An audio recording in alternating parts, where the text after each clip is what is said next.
Okay children, आज हम लोग देख रहे हैं क्लास 12 की poem aunt Jennifer's tigers. Aunt Jennifer के टाइगर। तो यहाँ पर जो पोइम का सेंट्रल आइडिया है वो ये है कि हमारे समाज में जो महिलाओं की आज़ादी छीन ली जाती है और ख़ासकर उनकी शादी के बाद, उनके विवाह के बाद वो ससुराल में डरी डरी सी सहमी सी रहती हैं। तो उसी का सिंबल यहाँ पर आंट जेनिफर हैं और जो टाइगर है वो आज़ादी का प्रतीक है। Is that clear? तो भाई किस तरीके से जो महिला शादी के बाद बिल्कुल ऐसी डरी हुई सहमी सी रहती है अपने ससुराल में और उनकी आज़ादियाँ छीन ली जाती हैं, है ना। उनके ऊपर बहुत सारा बोझ होता है, बर्डन होता है काम का, बहुत सारे कर्तव्य होते हैं उनके जो कि उन्हें निभाने होते हैं। ये सारी चीज़ें हमें ये पोएम सिखाती है। तो हम टेक्सचुअल एक्सरसाइज इसकी देखेंगे। How do denizens and chivalry and to understanding of the tigers attitudes. कि हमें यहाँ पर आप लोग क्वेश्चन थोड़ा अपनी बुक से अच्छे से देख लें कि यहाँ पर जो ये वर्ड हैं डेनिजन्स और शिवेलरी, ये क्या समझाते हैं हमें, और ये एक टाइगर के एटीट्यूड के बारे में हमें क्या जानकारी देते हैं, क्या समझते हैं हम इन शब्दों को। तो देखो, इन दोनों शब्दों का जो अर्थ है वो अर्थ है कि अपने राज्य में स्वतंत्रता पूर्वक रहना, स्वच्छंदता पूर्वक रहना। तो these words show us the free life without any fear of the tigers in the wood. तो ये जो वर्ड है ये हमें बताते हैं कि किस तरीके से जो टाइगर हैं उनका जीवन फ्री रहता है, उनका जीवन कैसा रहता है, आज़ाद रहता है, उनको किसी का डर नहीं होता इन द वुड, जंगल में। तो वुड क्या है? जंगल। Is that clear? तो इस तरीके से हमारा फर्स्ट क्वेश्चन का मीनिंग ये होता है। Question number second, why do you think aunt Jennifer's hands are fluttering through her wool in the second stanza? Why is she finding the needle so hard to pull? तो यहाँ पर हम देखेंगे meaning कि Y do you think, आप ऐसा क्यों सोचते हैं कि aunt Jennifer's hands are fluttering. Fluttering मतलब कांप रहे हैं, कि आंट जेनिफर के हाथ कांप रहे हैं थ्रू हर वूल, जब वो ऊन से कुछ सामान बना रही है ना। तो ऐसा क्यों हो रहा है, उनके हाथ क्यों कांप रहे हैं, ये आपको आंसर बताना है। और इसी में दूसरा क्वेश्चन है, why is she finding the needle so hard to pull. Needle मतलब सुई, उन्हें जो सुई है, जो सुई से वो स्वेटर वगैरह कुछ बुन रही है, उसमें सुई पकड़ना भी उनके लिए बड़ा मुश्किल है। वो सुई भी नहीं पकड़ पा रही है, सुई भी नहीं चला पा रही है। तो ऐसा क्यों? तो ये सब उनके डर और उनकी कमजोरी की वजह से, क्योंकि आफ्टर हर मैरिज, उनकी शादी के बाद बहुत सारे काम का बोझ उनके ऊपर है और उनको मन में डर भी है, बर्डन भी है। यही हम आंसर लिखेंगे। Her hands are fluttering through her wool, question में से ही है। Because of her overburdened, तो BURDENED, ये आप स्पेलिंग इसकी अच्छे से देख लें, है ना। Of her overburdened married life, तो ये इसका आंसर हो गया, क्योंकि उनकी जो मैरिड लाइफ है ओवर बर्डनड है, मतलब बहुत ज़्यादा बोझ है उनके ऊपर। She is finding the needle so hard, ये सो हार्ड है, so hard to pull because of her weakness and fear. Question में से ये आधा, और उनको सुई चलाने में भी बहुत दिक्कत आ रही है। क्यों आ रही है? क्योंकि वो बहुत ज़्यादा वीक हैं और डर में हैं।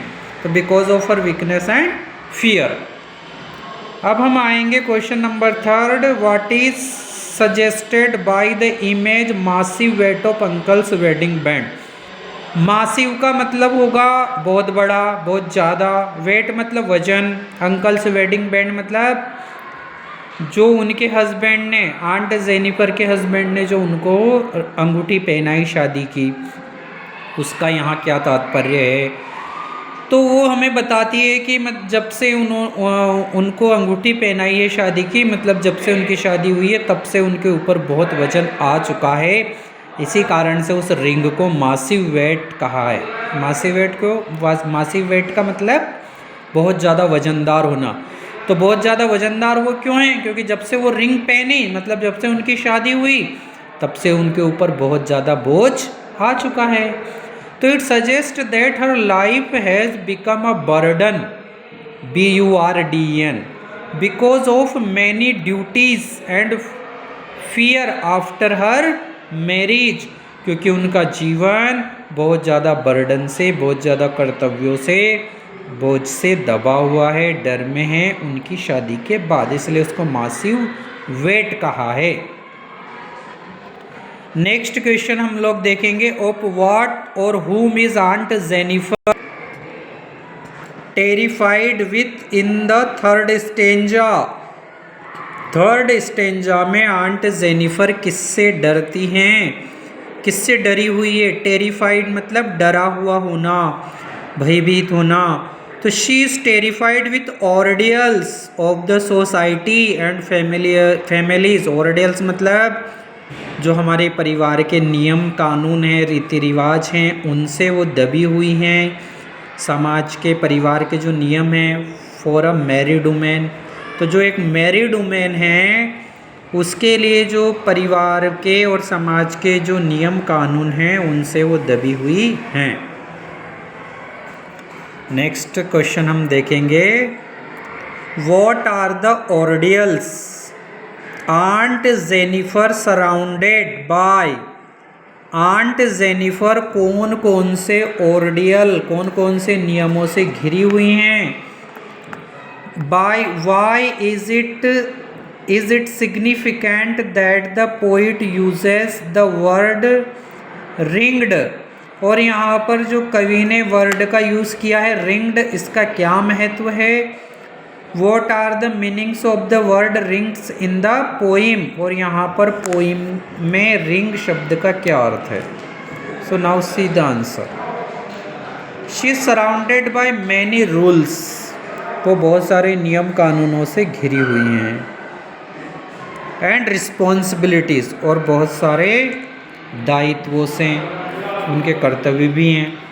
रिस्पॉन्सिबिलिटी मतलब उनकी जिम्मेदारी।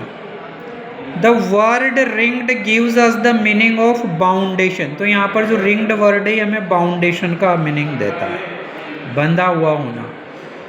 Which shows the fearful life of a married women, जो कि एक मैरिड वुमेन के डरे हुए जीवन को यहाँ पर बताता है।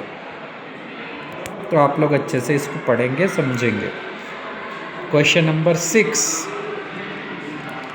Y do you think aunt Jennifer created animals. Aunt Jennifer इस पोइम में एनिमल बनाती है, एनिमल की पेंटिंग बनाती है, टाइगर की पेंटिंग बनाती है। तो क्यों बनाती है। That are so different from her own character, जबकि ये जो पेंटिंग वो बनाती है जिन एनिमल का, वो उनके चरित्र से बिल्कुल अलग है। कैसे अलग हैं, क्योंकि जो टाइगर हैं वो तो बिल्कुल आज़ाद हैं, बिना डर के अपना जीवन जीते हैं, जबकि आंट जेनिफर तो बहुत डरी हुई हैं, आज़ाद भी नहीं हैं। What might the poet be suggesting. तो यहाँ पर कवि हमसे क्या कहना चाहता है ये सब एग्जाम्पल लेकर। तो she created animals because she liked the freedom and fearless. तो वो टाइगर का चित्र इसलिए बनाती है क्योंकि वो उनके जैसा जीवन पसंद करती है। She liked the freedom and fearless life. The poet suggest that, कवि ये सजेस्ट करता है कि she imagines her dream in the animals picture, कि वो ये सपना देखती है, अपने आप की कल्पना करती है उन एनिमल्स को देखकर कि काश मैं भी ऐसे आज़ाद होती, मेरा जीवन भी ऐसे आज़ाद होता। Is that clear children.